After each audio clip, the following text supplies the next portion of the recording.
Okay, here we are. Okay, guys, you have to bear with me. I don't come on social media all that much, and I am going live on Facebook and social media. So Facebook and Instagram, social media platforms that we will be on tonight. So bear with me because I am trying to get invite to join Dr. Susan. Here we go. I'm invited. She just got the invite. And Facebook, I'm not sure how to invite her. Yay! We did it. Here's my buddy Susan. Hi, guys. And good here, everyone. This is my very good friend, Dr. Susan Cucchiara, naturopathic doctor. Mm-hmm. For those people that don't know what is a naturopathic doctor, why don't you enlighten us? Does anyone know? Has anyone heard of a naturopathic doctor before? I don't know if they've heard of one. So naturopathic doctors, we go through similar training to a medical doctor in that we learn all the basic sciences, pathology, laboratory diagnosis, everything that a medical doctor would learn. But then we also learn all of these naturopathic modalities. So we learn how to help people find the root cause of whatever is causing their health concern, right? So a lot of people end up going to, a conventional doc, and they might walk out with a prescription, and that's not really addressing like deep down root cause medicine. So our whole goal is to figure out why exactly someone got sick. And then from there, we use different type of naturopathic modalities. So when I see naturopathic modalities, they could be anything from nutrition, homeopathy, herbal medicine, Chinese medicine, Ayurveda. So we use those are all the tools in our toolbox. Someone said, can you spell the type of doctor? So it's naturopathic, Naturopathic, naturopathic doctor. We're also abbreviated ND, like naturopathic doctor, instead of MD, like medical doctor. So yeah, our whole goal is to emphasize people's self-healing, and we guide them through going through laboratory diagnosis, through their clinical history. We spend a lot of time with our patients, right? You go to a doctor, sometimes you go in and you go out. We kind of really want to know the nitty-gritty of what's going on with you, so that we're able to then determine what exactly is it that got you sick in the first place. Is it, physical, emotional? Is it a combination of both? So that's kind of the premise of a naturopathic doctor. And there's 6 principles of naturopathic medicine. I wrote them down for you guys. So one is the healing power of nature, right? So how nature can heal.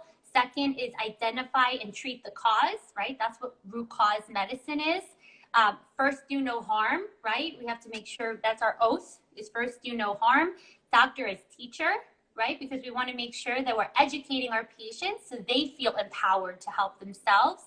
And then treat the whole person, right? Mind, body, spirit. No one's going to heal if they're just going to focus on the physical, and you can't heal if you're only focusing on the mental, emotional. It has to be a perfect synergy. And then prevention, right? Prevention is going to be, how do we make sure that we do things so that it doesn't turn into an illness, right? Because it's a lot easier to prevent than it is to actually treat when someone has something. It's not impossible, but it's easier when we focus on prevention. So that's the premise of naturopathic medicine. I can go on for hours about it. So that's okay. So a couple of people are mentioning insurance.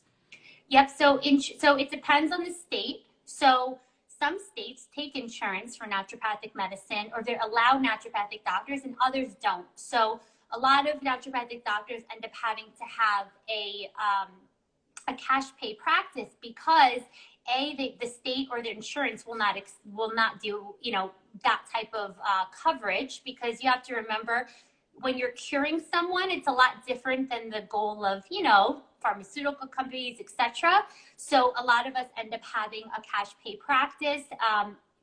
Typically, the other reason why, you know, some people say, oh, well, that might be hard for me to afford. But the difference is that we would never be able to give someone a whole hour to hour and a half on a new patient visit if we took insurance.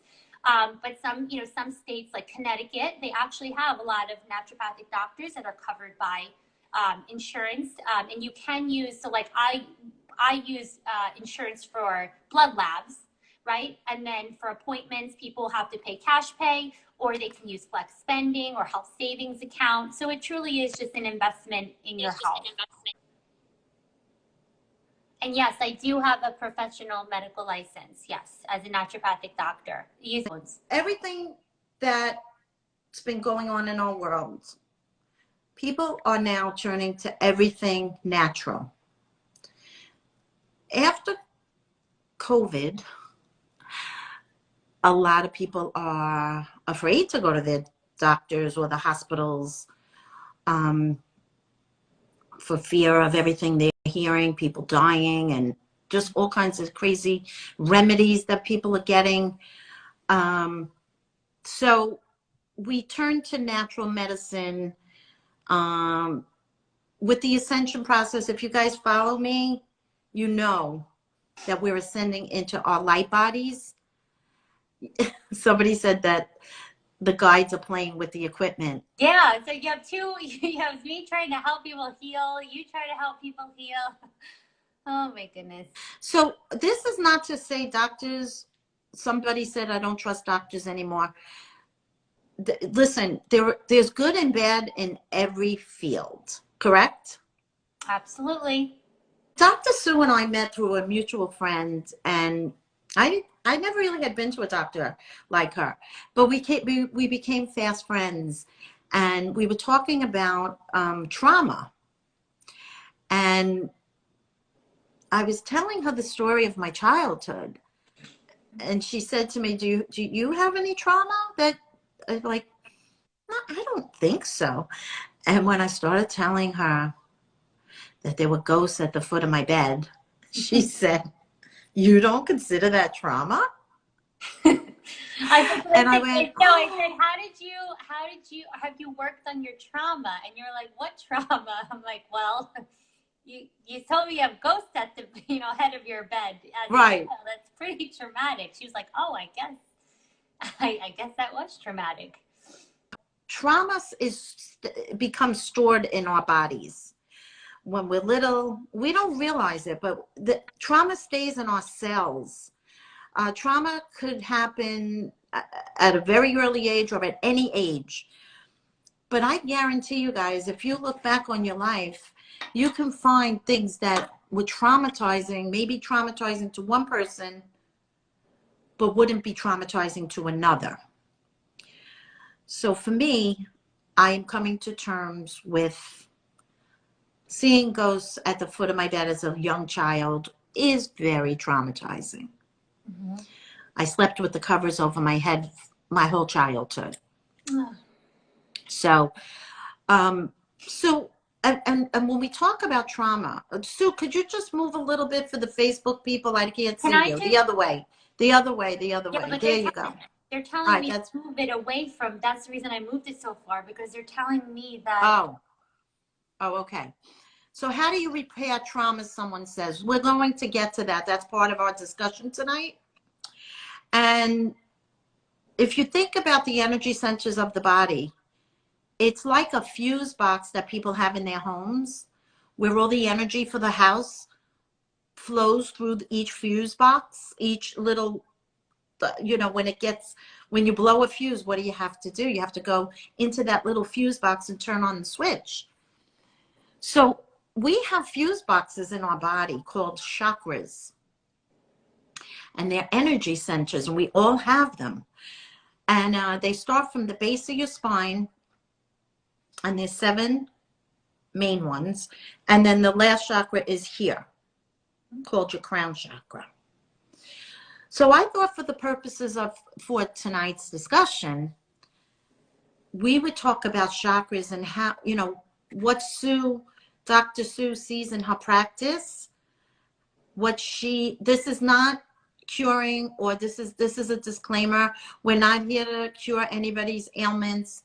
These are just general remedies that Dr. Sue usually prescribes for generalities. But of course, you should be working closely with a professional licensed naturopath, because each person, as Dr. Sue mentioned, might have different things going on at the same time. And if you have high blood pressure, she wouldn't recommend one remedy over another, just for example. So I just want to make that clear. But I wanted to bring the world of naturopathic medicine to my audience because I have found it to be so helpful for me. And I've seen so many autoimmune illnesses cured, hormonal imbalances. I cannot just say enough. How many people know, if you read my book, Your Soul Purpose, you know about the ascension and what's going on? How many people know about the ascension? I'm reading the comments. So I started talking about the fuse boxes and the energy centers in our body. And so let's start at the base of the spine. They're called chakras. So the root chakra is red in color, and it sits at the base of your spine. Look at it like a big round circle of energy, and that is the energy center that gets very, very programmed as a child. Look at it as the foundation of your house, of your home, which is your body. And whatever happens in the lower area, Susan, you know, we often talk about trauma and that it's stored in early childhood. And I know you said that I want you to tell me what you see in your practice after I talk about, like, each chakra has a balance and an unbalance. And the root chakra usually is responsible for how safe you feel in the world. Your money situation, your home. Do you feel your security, your ability to feel grounded? Right. You know, you ever feel just fuzzy? Yep. And Yep. Yep. so the root chakra is linked to the sexual organs, and all below down there. And you can tell me about what you've always told me about, and I want you to share with the audience things that you see when somebody comes to you with an out of balance root chakra.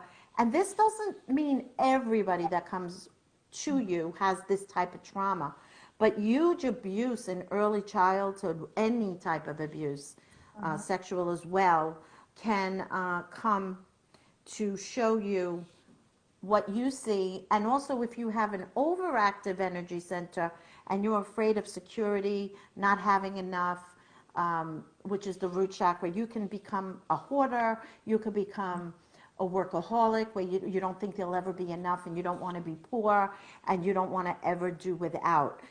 So that can be exhausting. Yep. And if you look at the root chakra, every other chakra builds upon that one. So Susan, in your practice, what do you see very often when you automatically know there's a root chakra issue When or they out of balance? Yeah, when they've disassociated. So have you guys ever heard of that term, disassociation? It just kind of, the best way for me to say it is like kind of leave your body. And you're like, well, why would I leave my body? Well, if you're in a traumatic experience, and let's just say, since Kim just said, it is linked to sexual organs, and especially if there was abuse that was around that, you kind of just, in order to survive that experience, you leave your body, or you can fragment, right? So you don't feel whole, right? So in that happening as a survival technique, we then go through life just disassociating when we get anxious or scared. But that's a survival mechanism, and that's what we do, but that's not necessarily healthy for us, but our body and that inner child thinks that that's healthy. So I can see patients, even when they tell me their story, I can kind of see, you know, when you talk to someone and their eyes are just kind of, you're kind of like glassed over, like almost like you're talking to them, but you're not Yes, exactly. Like they're just numb, and it's like when you're feeling like you can't Like even, robotic.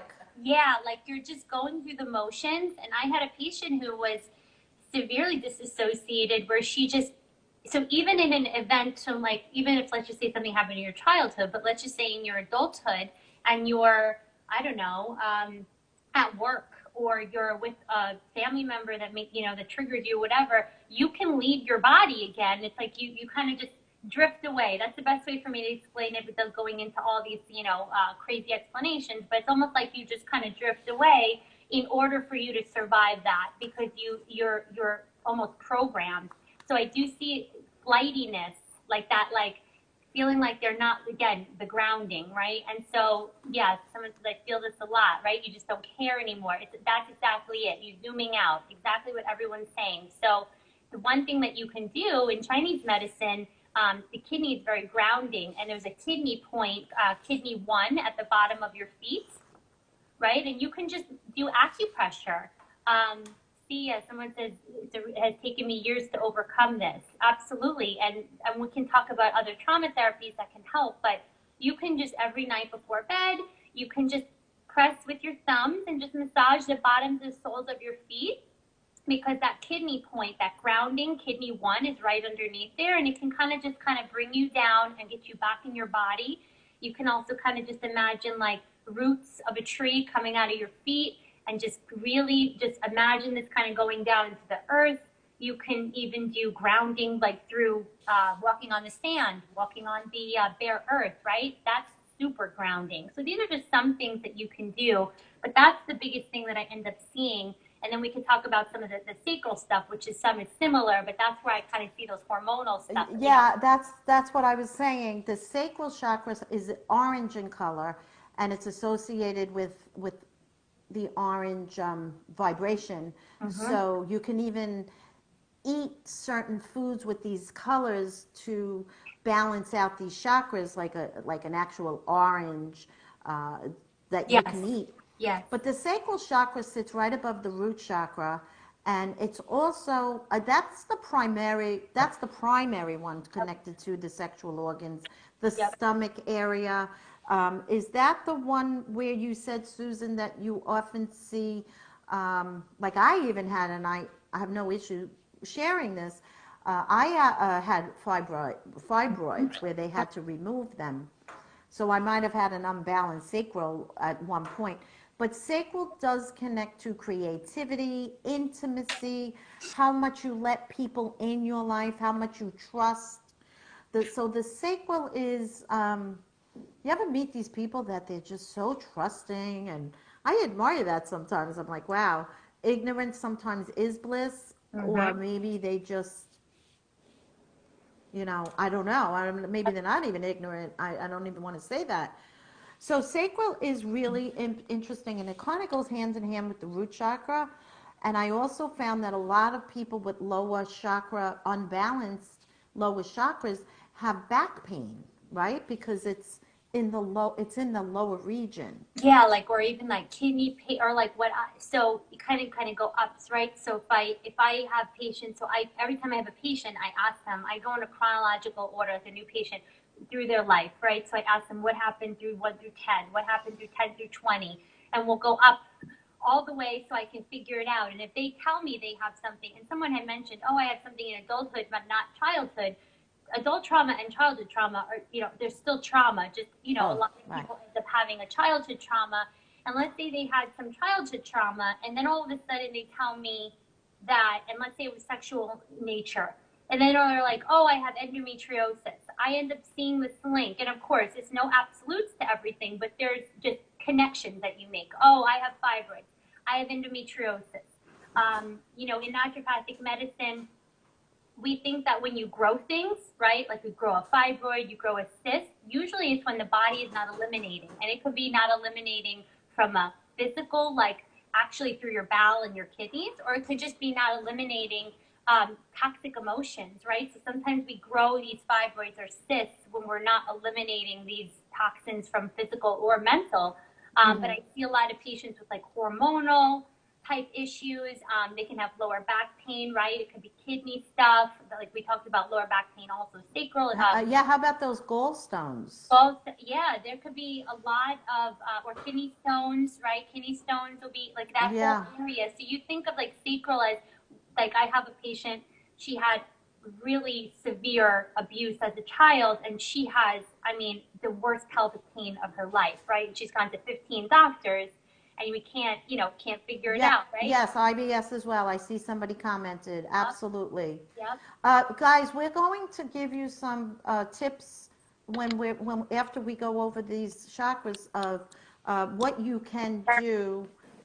Dr. Sue is saying as we go what some of the things and remedies that she recommends, and then I'll talk about remedies that I have found very helpful. But Dr. Sue is more with the flower essences that are all natural. Did you speak about the flower essences? Not yet. Oh, not yet. So we are going to give you guys some remedies once we get to the close of covering all the chakras. I want to just cover them all. Seven of them. Of course, we have little chakras in our hands. We have little chakras all over, but that's the 7 main energy centers, or fuse boxes that I call them, can definitely get overcharged, and then they become unbalanced, and then you see some people spiraling out of control. They get into anxiety, depression. So it's very, very important, especially what's going on in the world now. And if you do choose to watch the news, I choose not to, not because I don't want to know what's going on. It's just because I call it fear porn.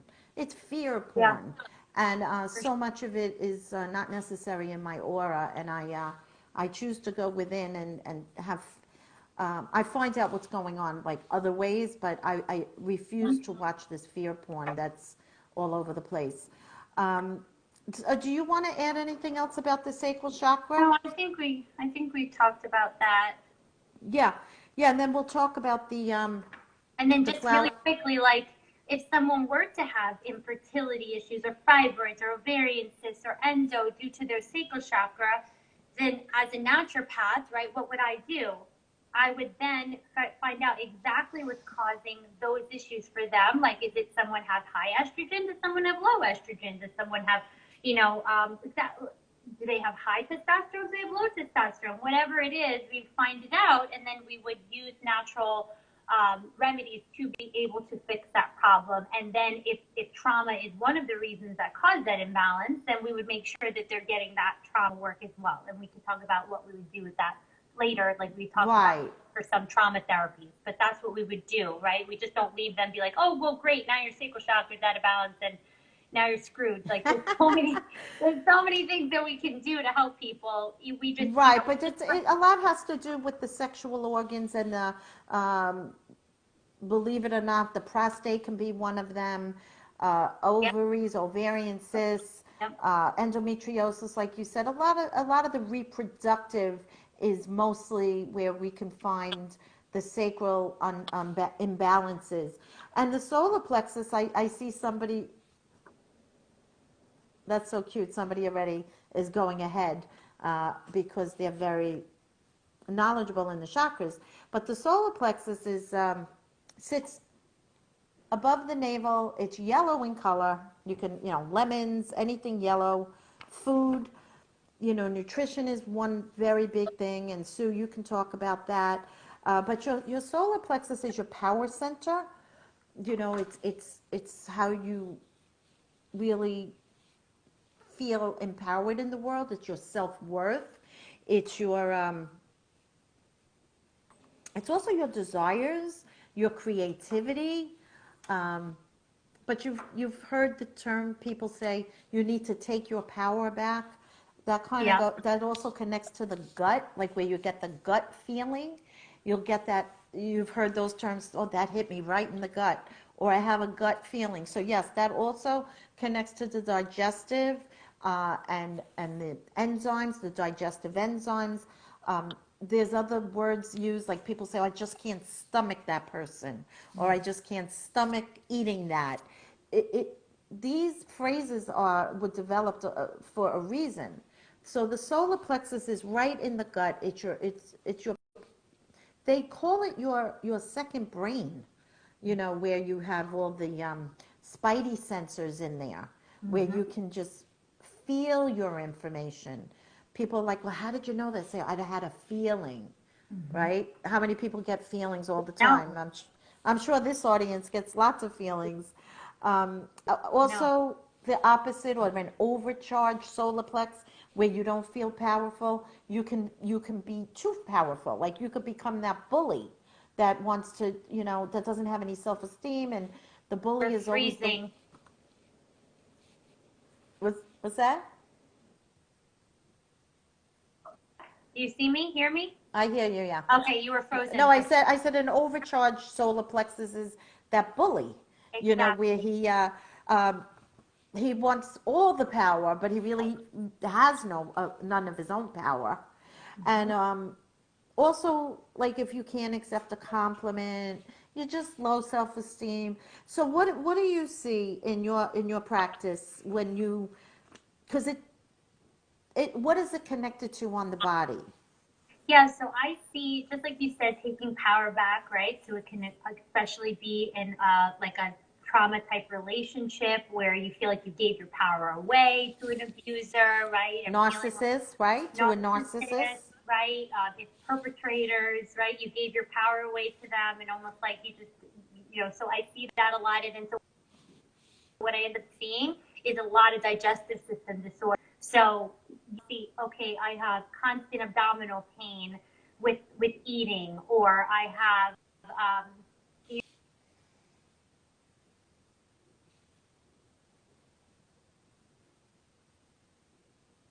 with food. I can't digest my food. I'm bloated all the time. No matter what I do, I keep getting H. pylori. I keep getting SIBO. I keep getting parasites. Right? Like we're exposed to these things all the time, but not everyone gets overgrown with Right. H. So pylori. Right? no. Right. But somebody said you're making me realize how messed up I am. Oh no no No. no. No, we don't want to do that. Yeah, I was freezing a few Well, times. that's Am I better if you now? if Am I? we're all messed up on some level. We have to all get back into balance, and this is one of the reasons why I like to do this. And my guides always talk about, what to do, what not to do, and of course, I'm very big on crystals. You guys know that connects to each chakra as well. But definitely, when you have somebody asked me, it's connected to the color yellow. I hope you guys are taking notes. Yeah. Yeah, and allergies Food too, right? Like food allergies, intolerances, yep, right? exactly. Bloating, Gut bloating, just really anything gut, like IBS, right? Because IBS is just a diagnosis saying what? Irritable bowel syndrome. But what's the cause, right? Like what's causing your bowel to be irritable, right? There's a cause right? to that, whether it be physical or emotional, both. But usually I mean, there's not one physical disease that doesn't have some type of emotional cause. So it's usually I ask them like, what do you feel? What's going on there? I'll make them do a meditation and focus on that color, right? Or there's a lot of things that they can do to support, like they can even from the physical level, they could do castor oil packs, right? They could support their digestion that way. They can do just belly massages to themselves with essential oils, right? It's very nurturing to them. There's so many things. And then from just a physical aspect, probiotics, clean diet, digestive enzymes. I mean, and it depends. Each person would be different, right? So you may need a digestive enzyme, someone else may need something else, but you would just support that organ system while you are trying to help them with the emotional cause of why it was there in the first place. And for me, speaking from experience, so gluten is a killer for me. I Hell hate to say it. I mean, I'm Italian, and we love I pasta. know both of us are Italian, and we can't eat it. It's just too Right. hard. So I just want to give, if you guys haven't looked in that direction, gluten is really hard to digest. Very, very much. And yes, you know, I always talk about chakras, like if you want to wear red underwear, somebody just Yeah, wrote that. yeah, you wear red Um, underwear. Yeah, for for your the root, root by the root, chakra. because if you have a strong root, just like a tree, you really will support the rest of the flow. But then we have to find out where is the blockages and how did those blockages get there, and then we can just remove the blockages. And yes, I told you we'll go over some of the ways to remove and heal these blockages, unblock them. Somebody said, does Reiki do that? Absolutely. Yeah, Yes, yes, yes. absolutely. Yeah. So then we're moving on to the chakra that's right in this. It kind of connects the bottom chakras to the top chakras of the body, and that's the heart chakra, which is right in the center of your chest by your breastbone. The color for that is an emerald green. It looks like maybe we're freezing. I hope you guys can hear me. Oh, by the way, if people are asking, how do you know you're blocked? We're giving you the examples of how you know you're blocked. With the Like physical it things starts that would to, help you. Right. right, it kind of translates to the physical ailments that you have and also the way you carry yourself in the world. Like I said before, you can either be, you know, if you have no self-esteem or you have too much power, then you become the bully. So it's definitely something to think about in terms of physical traits and emotional traits and how you present yourself in the world. So the heart chakra is really the gateway to ascension, to going to that higher place that's connecting you to the higher realms. It happens through the heart chakra.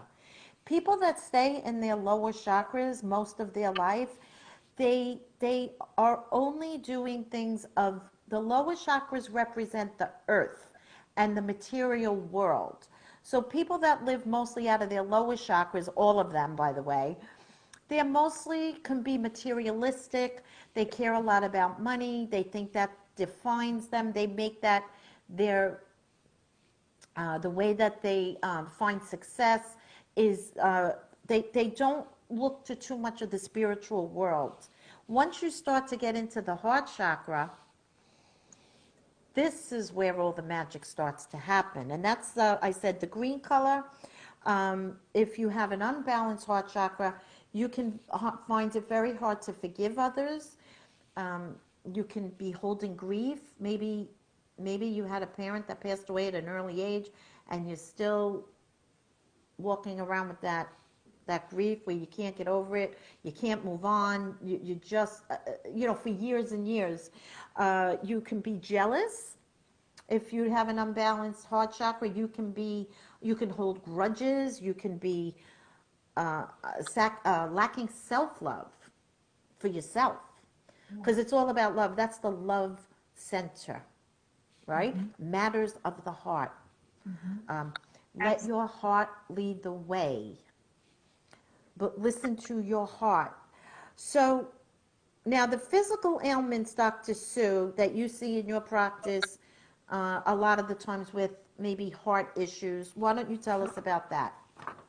So one example, people say, you ever hear when people say, oh, I died of a broken heart, and they actually had a heart attack? And it was, so my mentor, I knew he was going through some personal issues with his family, and he was always just so much in grief about how he couldn't control what was going on with his family. And he passed, and it was likely a heart attack, and we all said, I guarantee he passed of a broken heart. And I'm not saying everyone with broken hearts can pass. I'm just giving that example that we have to think about how it can affect our physical heart. So people can have high blood pressure, they can either have heart attacks, strokes, just hypertension, right? That's what I said, hypertension, high blood pressure. They can have even just arrhythmias, right? Anything that is heart related, or even also, so we have heart, and then we have to think our thymus, our immune system, also in this chakra as well. So when the immune system gets dysregulated, it can also cause autoimmune diseases. A lot of times autoimmune diseases can be caused by a plethora of different things. Did I freeze again? Little bit. Breast issues, because that's in the chest. So Yes, breast in the chest. issues could be a problem. Breast Breast cancer, issues. breast tumors. Yeah.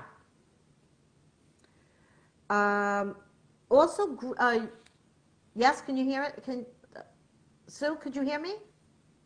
Yeah, I think Uh, I froze again. But then I saw myself frozen. So I don't know if you heard what the last thing I said, but yeah, what were you that's thinking? okay. You just came back online. You just came back.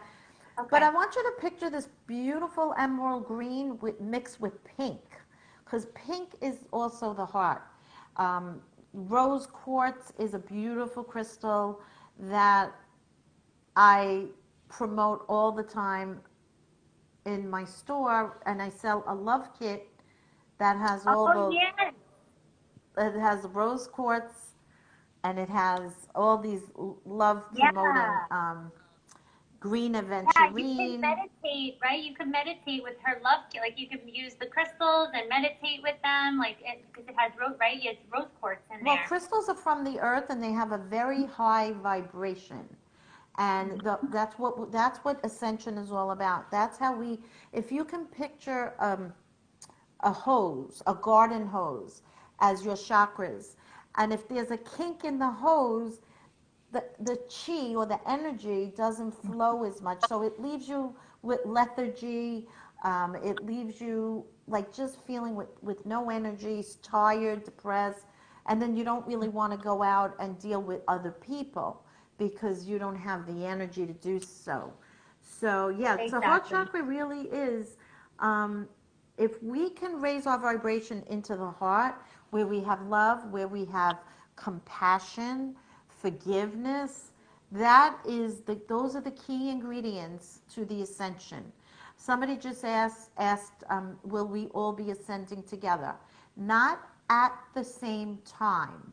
Everybody is working through layers and layers of trauma from this lifetime and from their ancestors. Like we are just letting go on a cellular level the programs that we've been indoctrinated to believe that we don't have any power and that we are just slaves for the system, having to work endlessly with no rewards in sight. I do speak the truth. Everybody who knows me knows that I speak it with love and compassion. But anybody with eyes to see, guys, and we're going to get to the third eye because that's one of the chakras. Anybody with eyes to see will see that we are all releasing trauma and fear, and people just look around in your life. How many people are moving? How many people are moving, changing jobs? How many people left their jobs because of certain circumstances and they found their sole purpose by leaving their job? How many people are with a new mate, getting a divorce, finding a new relationship? Everybody is in a rerouting mode right now. Nope. And if it's not you, I guarantee you there's 5 people in your life that are doing that right now, where they're changing up and they're moving on and they're getting more into their spiritual being. Thank you, T. She said Kim is real. They said I you need to be appreciate on that. 5 times a week. They said you need a podcast. They said you need to be on YouTube. They Listen, said if I had a podcast, which I'm not opposed to, I would have technical people helping me out here. you and me both, Let lady. we'll get to the remedies after, but the throat chakra is the next one after the heart, and it's obviously right here by the thyroid, by the Adam's apple. It's sort of like an indigo, like a bluish purpley color, and it all connects to how you communicate and how you express yourself.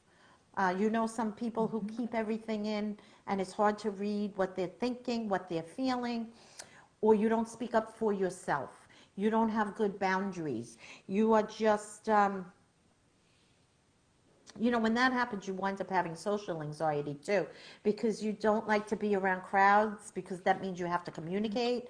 And some people just, you become shy, withdrawn if you have an unbalanced throat chakra.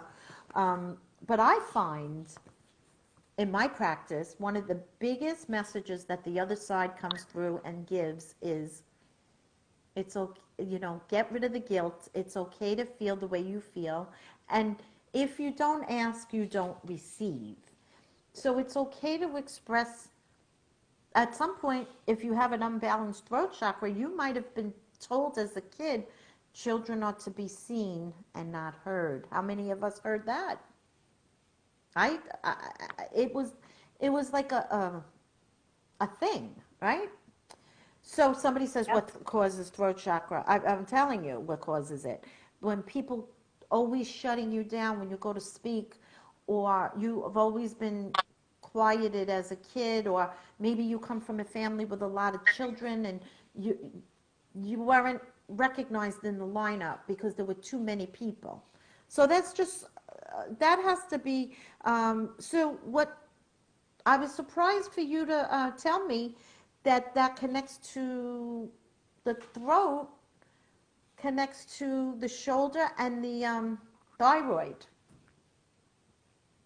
Yeah, am I freezing again? Because I keep freezing. No, I can hear you. Okay. Yeah, it connects to your thyroid. So a lot of, can I just give you an example of when I was in medical school, I was on a mind-body medicine shift, and a woman came in and she had thyroid issues. I checked her. She had Hashimoto's, like it was screaming that she also had autoimmune thyroiditis. So we checked her. She had both. And we were trained on this mind body shift from the doctor. Okay, every physical thing has an emotional cause, right? Get the root cause. So I went in there and I started asking her questions in a very gentle way, made her feel safe. And she ended up telling me a secret. She told me, I have something that I've never told someone my whole life. When you hear that and you have a secret, I mean, she was 55 years old, and I was the first person she told that secret to. It was a trauma she had that she was so afraid to tell and speak her voice because she was afraid that she wouldn't be believed, that her husband, like what would her husband do if he found out, like about what had happened, all this type of stuff. And in that moment, that was a huge healing experience for her because she understood then that she didn't have a voice, and it then translated into hypothyroidism and Hashimoto's for her. And so at that time, my mentor always says to me, when someone tells you, I have a secret, or that I've never told anyone, you know that that's the first day that they're going to start to heal. Because he always says that secrets are very toxic. You're holding that in. You're not speaking your truth. So I see a lot of patients who don't feel like you said, have been shut down. They couldn't speak their truth. They weren't welcome to do that have thyroid issues. So that's when, you can even wear a scarf, right, with the color blue, right? Blue? Yeah. Yep, You can wear like an indigo, purpley blue, like you can wear a scarf around there. You can even do your own, you could just take your hands, you could do your own kind of self-healing there, right? Meditations, and then we can talk about all these other remedies and stuff that people can do. But that's a huge thing that I do see with the throat chakra. I always see thyroid concerns. So once we have to go there, because like I said, I can help them heal their physical thyroid from a natural perspective, but we have to kind of go there into the stuff that's not easy to talk about, because that's the actual, one of the biggest root causes of why it happened in the first place. Yeah, well, yeah, somebody wrote everyone has issues, and I said that earlier. Of course, that's why we're Everyone still in the still in the on the physical plane, but also, as a child, there's cultures that teach the children, shh, what happens behind closed doors, stay behind closed doors. So then the children are left to carry family secrets, and that's a really, really big, that's just too tall of an order for a little child. They don't understand anything at that time about themselves, and let alone, they just want to please their parents, right? So they do Yep. what the parents say. So that can definitely cause an unbalanced throat chakra. You were taught to shh, don't Mm-hmm. talk. Don't talk about our business out of the house, right? How many people? Uh, and then do you ever have those friends where they want to know all your stuff, but they don't tell you anything about them? Nothing. Even when you ask them, they're like, "Oh no, everything's good. Tell me about you." And Yeah, it's yeah, like they everything's great. deflect and they push off to. Okay, so let's see. Let's go to the next one. Do you have anything you want to add, Yeah, Sue? someone Hearing? just said, yeah, third. Okay, so I was just reading the comment. Yeah, sorry, what did you ask, Kim? Well, hearing problems connect to the throat chakra. And also for those of you who are psychic mediums and clairaudient, believe it or not, if you are clairaudient, it connects to your throat chakra. So it Mm. connects to the hearing. So when you can hear spirit, you probably have a very open throat chakra. It all Oh, wow. connects. Yeah, That's that connects to the hearing for sure. Okay, here we go, guys. You ready? Yep. My favorite one, the third eye. Mhm. It's like we have these two eyes, but this is the one that really sees. It's definitely, some people say like it's connected to a tiger's eye or brown, but other people says it's like a indigo, also like a different type of a blue than the throat chakra. It's like a deep blue, deep blue. I actually have it painted on my bedroom wall. I have one accent wall where the bed is, and it's a beautiful indigo color, and it just is so soothing to me. But so the third eye is your chakra center that sits right between your two brows, guys. Clear seeing, foresight, intuition, visions, discernment, which is my favorite word, because many people right now, we really can't see. There's so much smoke and mirrors going on in the world. We're hearing everybody's narrative. Everybody that wants us to know their narrative. And so if you believe everybody's narrative, because there's so many different ones going on right now about what's happening in the world, fear porn, all of it. But if you don't go within yourself to your own discernment within yourself, you'll just live the rest of your life listening to other people and let them lead you. So the third eye is very important for creativity, ideas, of course, seeing into other realms like spiritual realms.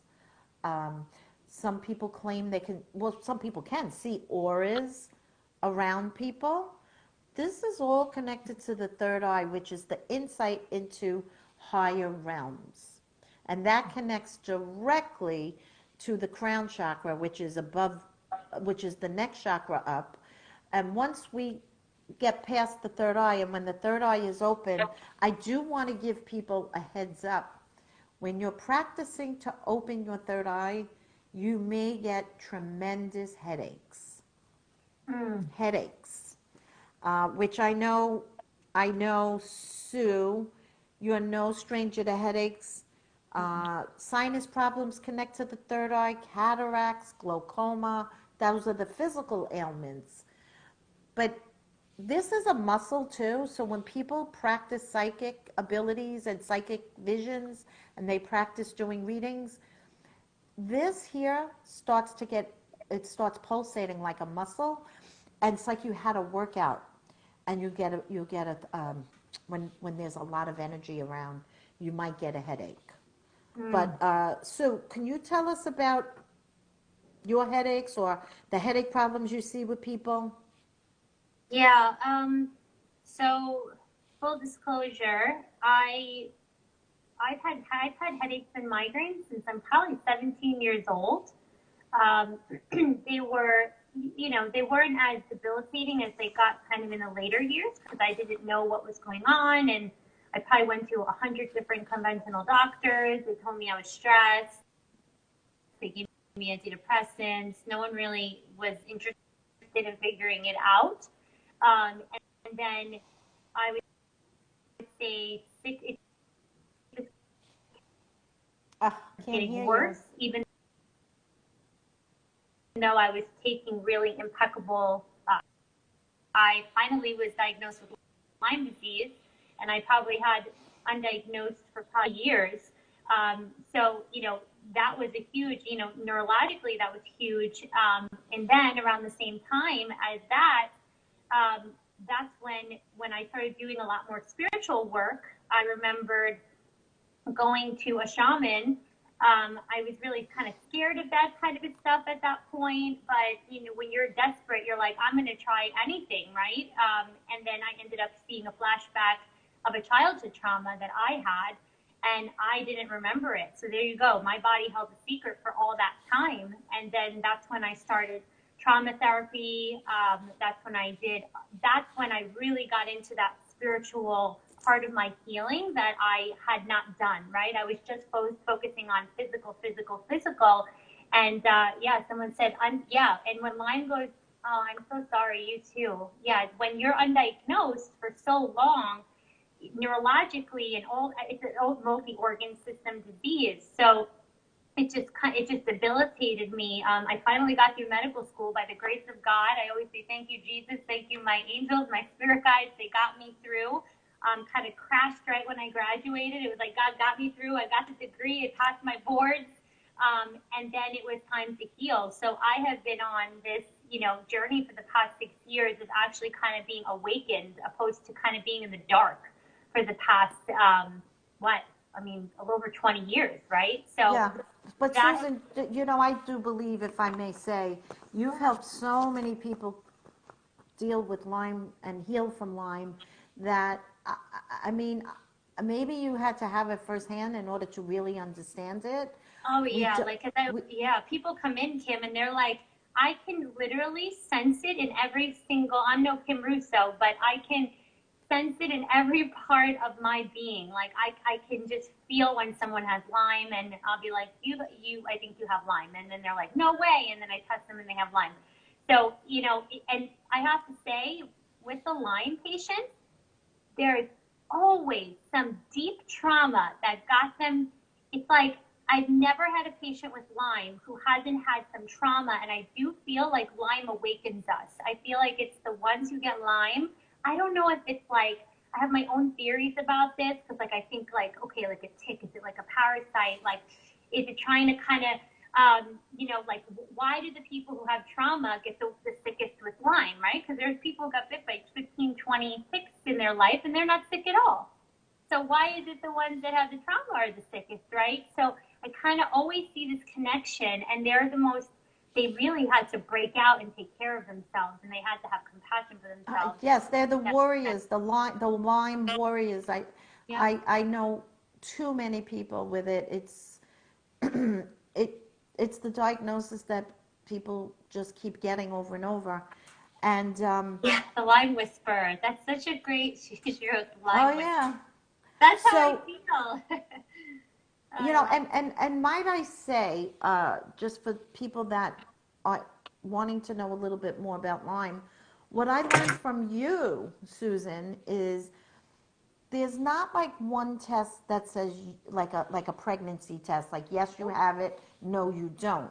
So without getting into too much detail, because then I really want to continue with more remedies, there are certain markers that you test for that you have to have. Is it 3 of them? So I'm going to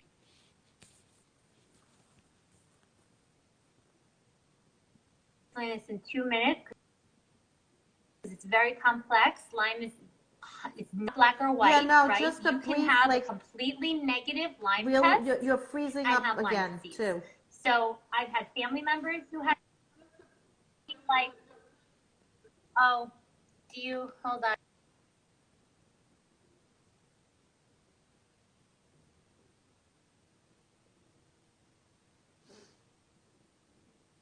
Better?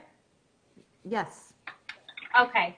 So there's a Lyme Western blot that says by the CDC you have to have 5 IgG bands or 2 IgM bands to be positive, but you don't necessarily need, okay, now I'm back. You don't necessarily, so for example, someone may not come up, so the CDC may say you're negative, but if you got bit 20 years ago, your immune system is not detecting and showing antibodies, so you can have a completely negative Lyme test and have Lyme disease. So that's why I check other markers other than conventional tests that they usually check, that the medical doctor will say, well, you only have 1 band, you don't have Lyme. I only had 1 band, that's why I was sent away for all that time, right? So there are other markers that you can do in the blood work that can kind of help you. And for people who don't have the money for these expensive out-of-pocket tests, there's a simple Lyme questionnaire that they can do for free online. It's called Horowitz questionnaire. I'll just really quickly write it. The Horowitz questionnaire, if you score over a certain amount, it tells you your likelihood of having Lyme, because a Lyme doctor from upstate did a survey of all of his patients, and all the ones who had Lyme scored over a certain amount. He knows that these tests are so inaccurate. So these are ways, and then just kind of, it's a clinical diagnosis. So even if your test shows negative, I end up treating if they can't afford out-of-pocket testing, because we just see how they feel. And usually we end up getting somewhere finally. That's usually what so people, just before we get to more remedies, I think it says on your website or somewhere, maybe on your Facebook, that you're from New York, which Yeah. you are. But where can people see you in person? Yeah, so I am from New York. I moved to California 2 years ago. I have a virtual practice right now. So everything I do is over phone or video right now. The goal when I moved to LA was to get an in-person office, but the issue was that COVID happened and the whole world shut down. So no one would have come to see me there anyway. So I have continued seeing all my patients in New York, and I have patients all over the country, and even in some other, in Greece and some India. So you can, as long as you have a computer or a phone, you can have appointment with a naturopath like myself or another doctor in my practice. So I am physically in Los Angeles, but my practice right now is virtual. Okay, just make sure you have headphones. Oh yes, I got my headphones now. So just so we don't go like way too over and bore everyone, which I'm only kidding. This is the best audience ever. I wanted to continue with the crown chakra once we move past the third eye, and that is like a violet, or sometimes you even see gold or white light, or if you get what they call Kirlian photography, they can actually take a picture of your aura. That's awesome. And depending on your moods and your emotions, the colors of your chakras could change. Sometimes if you see a little bit too much red in this picture, you might maybe be a little angry or holding on to too much, because red is a real passionate color of the aura. But the chakras, the crown chakra is really what a lot of the religious figures in our time, where you would see Jesus and Mary with the halo and the ring of light, that is representative to the crown chakra. We all see these spiritual pictures, but that is real consciousness. Once you go past all of these chakras and you go through the crown, you really are reaching a higher consciousness. This is where channeling the higher realms can happen, channeling ascended masters, going from the physicality to astral traveling, coming back with all kinds of visions, and meeting your loved ones in the spirit realm when you dream. There's just so much that connect through the crown chakra. But the crown is also where you shouldn't live through the crown, because then you won't always be grounded. So every time we work through the crown, we have to always remember to bring it back down to the root and ground ourselves. Otherwise we'll be spacey all the time. You don't want to walk around spacey and like airy fairy. We have to be rooted and logical and grounded and practical in this three-dimensional realm. And I am not one of those mediums that believe that you should walk around open all the time and reading everybody as you walk around. That's just not what we do. It's like not even healthy. I teach my students you have to have boundaries with the spirit world as well as the living. There's a time and a place to give messages. And when the spirit world really pushes themselves on a medium, that's a different story because they work so hard to get the message across. I would never hold a message away from someone. But sometimes I have to say, not now, guys, I'm busy. Otherwise, they get so excited to come through. Yeah. So I would like to tell everybody to set a ritual, a routine that you have with when you want to go through the crown and connect to the higher realms, and make sure you protect yourself. I always push protection, call in all your spirit guides, your angels, everybody of the light who is of the highest good and is protecting you. Archangel Michael is wonderful. He has that sword. It's not a fairy tale. These energies are very, very real. They work and are commissioned by the heavens. Okay, so, and that is very real too. And once you connect through the crown, it's not uncommon for this wake-up call. You have the great awakening. You live, miracles flow to you effortlessly. Once you detach and you surrender. You surrender. And you trust. And you don't try to control or manipulate. You start attracting the miracles. Because when all the chakras are in flow, and from days to days, we're going to get blocked again. We just have to learn how to unblock. And that's why I'm doing this video. This is like sweeping your floor. We have to constantly keep it going. Otherwise, dirt piles up. So the crown chakra, though, the unbalanced crown, could lead to like mental disorders of the brain, Parkinson's, like anything like neurological, depression, Alzheimer's. Insomnia. That's all. What? Insomnia. Oh, yes. Oh, thank you for saying that. Yeah, that's a big one. And we know how we feel when we don't sleep. I mean. Oh, yeah. Well, melatonin is my go-to. Just saying. It's all natural. And that's a hormone, right? Yeah, and it's an antioxidant. Just some people can have a paradoxical reaction to it. I've heard that. That was me. So I've taken melatonin. I stayed up the entire night. But then Okay, that's like 5 to 10% warning. But actually, I just learned from a doctor that if you have that, you could try, and I'm literally have it in my cabinet, you can try even like a 0.5 melatonin. So because you might just need that little bit to not turn you into that sleep all night. So yeah, people are saying they're writing and some magnesium. So just gotta try. Yeah, people are writing magnesium, which is another one of my favorites. Awesome. Yeah, it's really one of my faves.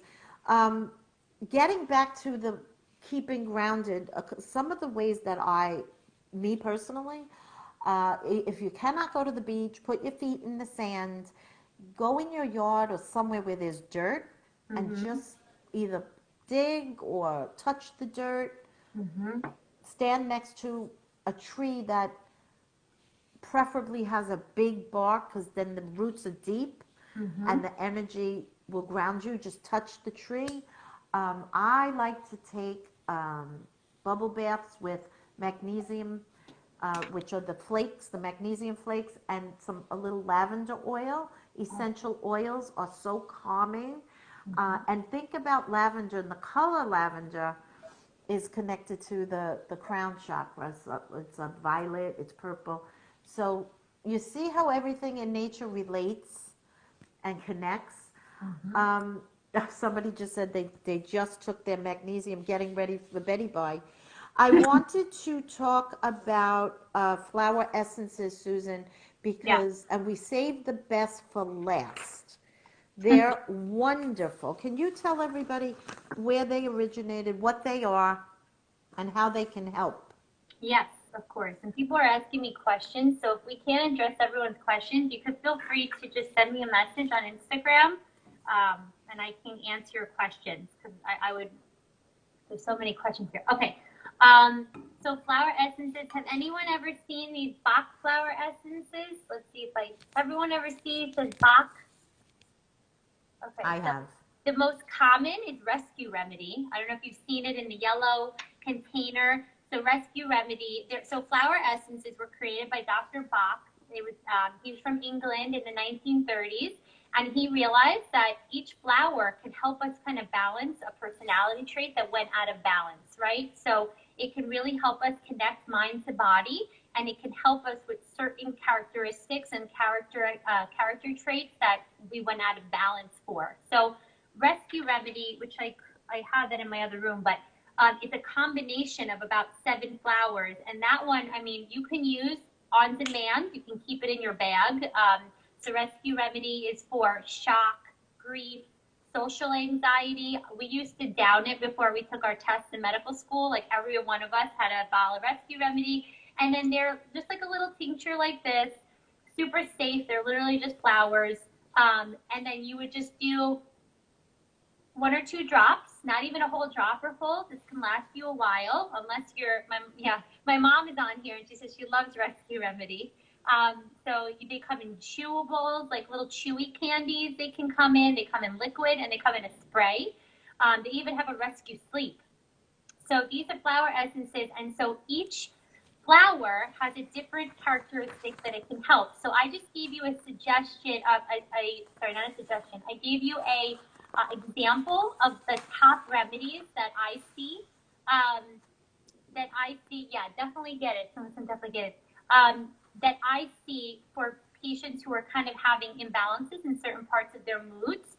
So these don't interact with anything because they're just flowers. So people say, oh, can I take this instead of a vitamin? You take this with your vitamin. You can just take this whenever. So some of the flowers, for example, this is clematis. Okay, clematis is for people who feel not very grounded. Remember we were talking about the root chakra? Just talking about that. So when you feel airy-fairy, right, like Kim was saying, and you feel like you're drifting and you feel like you're not present, no, they're not expensive at all. They're like under, I think, like $10. They're not like $30, $50. There should be like. Where could they buy them, Sue? Where could they get them? You can get them. So I have a full script dispensary. If you guys go to my website, I'll show you. It's Naturally Sue. Hold on. My website. There's a shop page, and if you log into my natural dispensary, I actually have a protocol.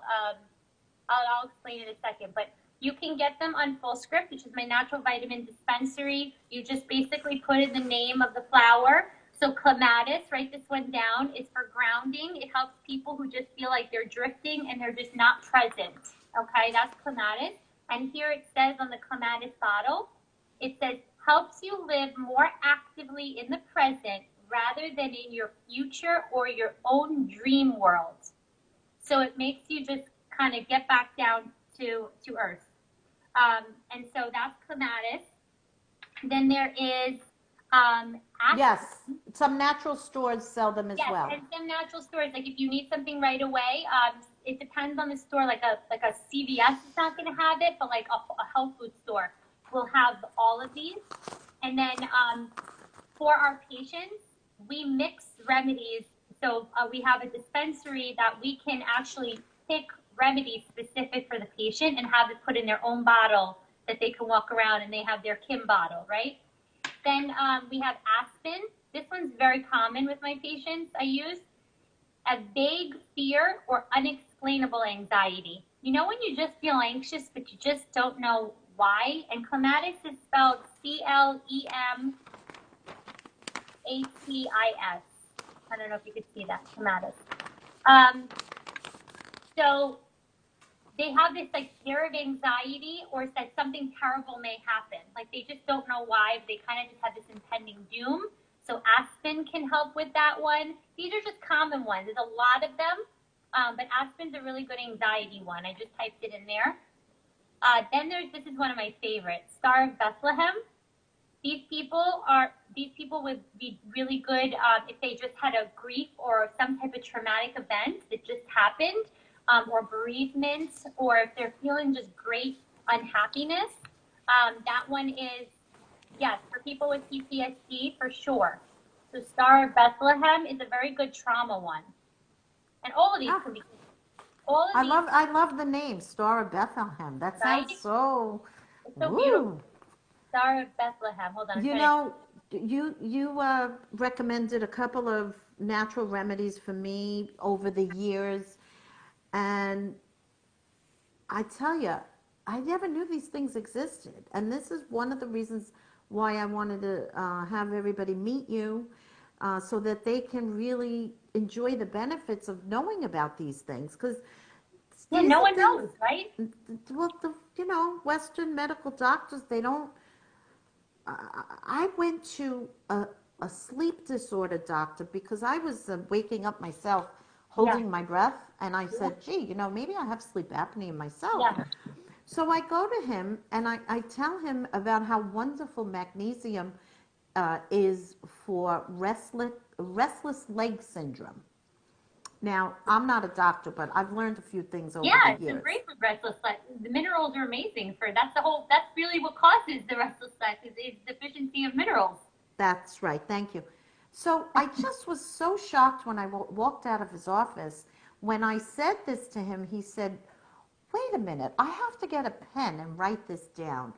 He said, magnesium helps with restless leg syndrome? I said, yes, doctor, it does. He said, I never knew that. They're not trained for this. I'm not knocking or bashing any doctor. Yeah, they're not trained in the, there's no money in natural remedies that they can't patent. And that's just a fact. Everybody knows that. So we really are going back to basics. When I said we're going within, we are pushing everything away that's artificial. It doesn't serve our soul. We want to just, once we reach back into the heart chakra and we balance everything, we really, somebody just said, don't go back to that doctor. I probably won't. But sometimes you do have to go to these doctors in order to get what you need, like a diagnosis. Yeah, sometimes, listen, and someone asked before, I'm so happy you said that. I just had to say this because someone said it before.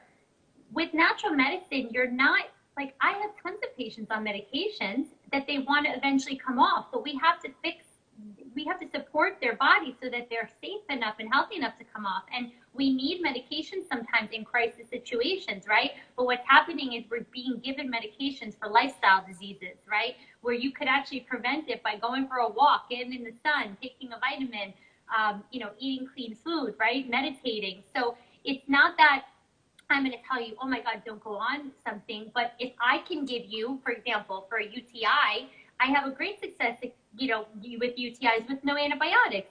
But I'm going to watch the patient very carefully. I'm going to give them what I know usually works, and then I'm going to make sure I culture it again. And if it's still there, then they may have to go down that route, but we're going to try the natural things first. So it's not that we're anti-medicine. It's that there are so many things you can do first that are safe, right? Before you necessarily have to go to a medication. Right, not toxic to the liver.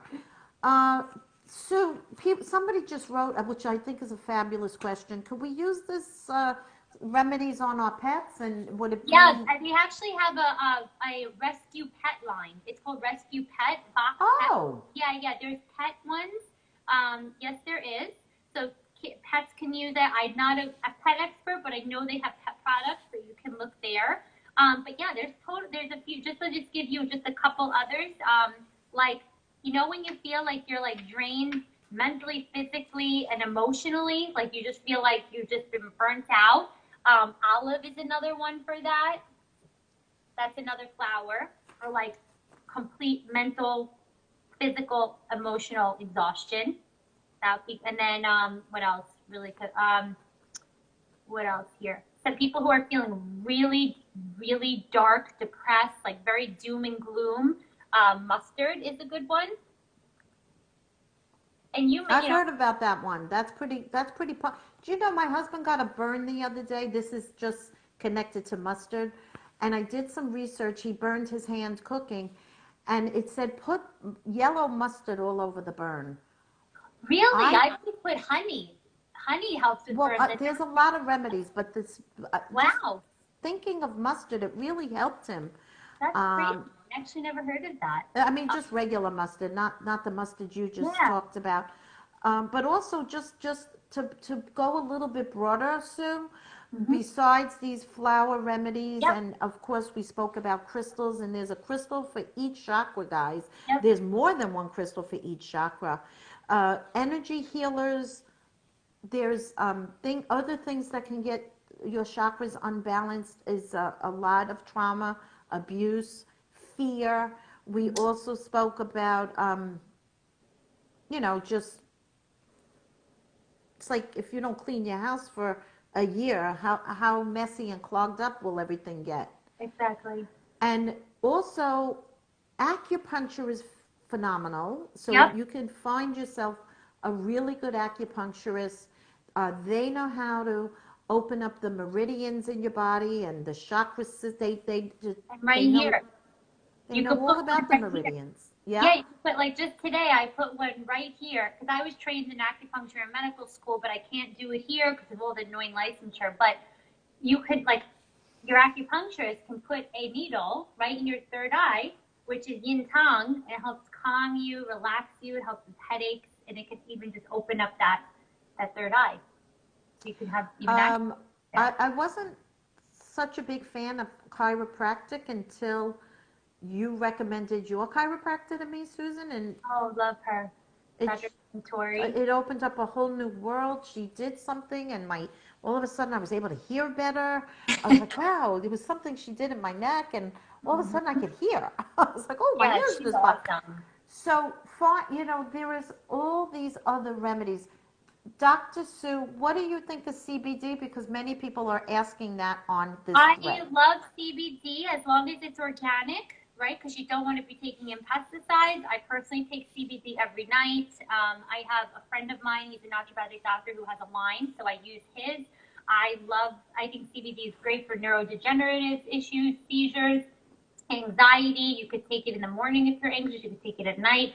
I love CBD. I'm a CBD proponent. I even have the ointment sitting next to me. There's like CBD. Hold on. There's like a CBD ointment for pain. You could put it on your neck. I'm all for CBD. Oh, yay! Yeah, I have my approval. Yeah. So almost wrapping it up now. What I want to tell people is what I find people have the most trouble with, and a lot of ailments stem from the heart chakra, which is how can I forgive them what they did to me, what she did to me. So one of my biggest recommendations is get yourself a journal.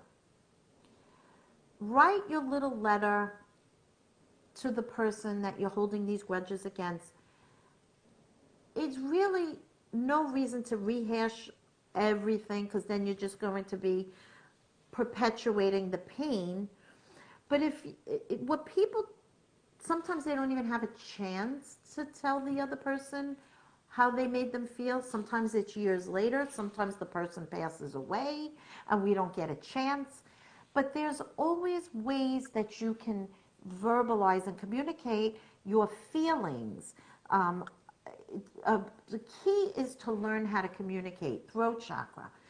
Some people say to me, I can't, I can't say my truth unless I'm angry. Yeah. When I'm angry, I can just say anything. People Yeah. say that to me. But then you're not received well when you're No, angry. it's not. So if you speak from the I felt this way. You made me feel this is how I felt. No one could argue with your feelings. They're not wrong and they're not right. They're your legitimate feelings. And even if someone says, well, I never meant to make you feel that way, See, this is where you get the communication going. People don't even know you feel this way. So opening up the channels of communication absolutely does lead to forgiveness. And forgiveness really does set you free. And with that forgiveness, you can really start loving yourself, taking your power back. I find that that's one of the biggest, if I had to pick one chakra to help all the other chakras, it's the heart. It's the heart. That is the key, because that's where the love is stored. This is where the forgiveness, this is where the understanding and the compassion comes from. Most people have nothing to do with you. Their issues, don't take them personal. So when you are hurt, just try to see where they are hurting. And it doesn't mean you condone it at all. Stay strong, stick your ground, communicate your feelings. If the person can't really respect your feelings and honor them, you probably don't want them in your life anyway, honestly. This is the time we're moving out of these drama-filled relationships, toxic-filled relationships. We have no time for that anymore. We have to really get down to business. Love like Jesus. Absolutely. And I wrote that in my book too. Jesus did not teach religion. His religion was love. He wasn't a Christian, he was a Jew. So, I mean, Exactly. I have a poster in my house that says, love is my religion. So, with that, Susan, say your website again. I'll write People it down. definitely want to find you. Okay, so my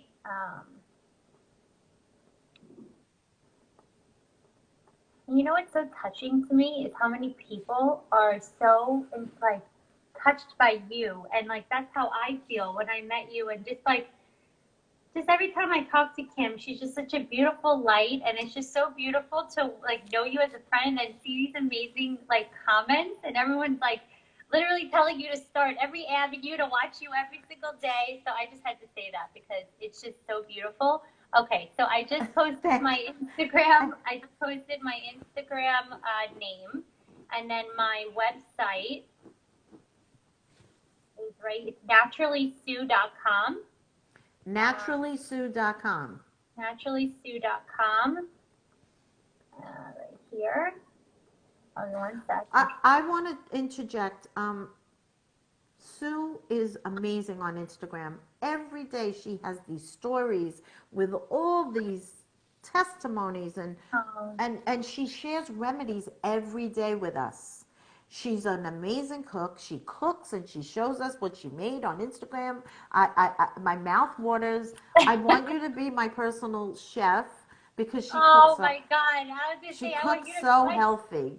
Oh, thank you. Because I try to really, and what I do is I tell my patients, go check out my, they don't know where to start. So I have little recipe highlights that are like 5 of them. So I have videos of everything I cook that are gluten-free, dairy-free, really healthy. And so sometimes you just need to see something before you feel like you want to eat it. Just want to see what feels appetizing to you. So there's tons of different recipes that I make throughout my highlights.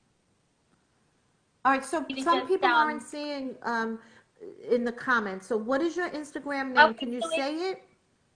Yeah, so it's dr.susanc, dr like doctor, dot Susan, S-U-S-A-N, and then C like cat. So you can even click on, I think the top. How do people follow when, I don't know, I'm not good at this. I think you can click at the. So Dr. Susan C.